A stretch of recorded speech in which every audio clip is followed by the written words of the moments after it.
असह्य होतंय तुला सगळं. इतका भार घेऊन फार ओझं वाटतंय ना तुला. तुझं हे सगळं ओझं आज रिकामं होणार आहे बघ. आता मी सांगतोय ना, ते कान उघडे ठेवून लक्षपूर्वक आणि शांतपणे ऐक. आता समज रस्त्यातून तू एक वजनदार गोष्ट तुझ्या उजव्या हातात धरून चालतोयस. सुरुवातीला चालताना तुला तितकासा भार जाणवत नाहीये, पण जसं जसं तू पुढे सरसावतोस तसा तुझ्या हातावर अधिक ताण येतो. आणि मग अशा वेळेस तू काय करतोस तर ती गोष्ट तात्पुरती का होईना खाली ठेवतोस अथवा दुसऱ्या हातात घेतोस. का?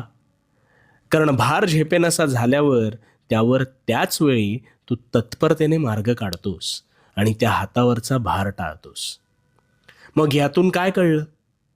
ज्यावेळी भार होतो असं वाटतं त्यावेळी त्याच वेळी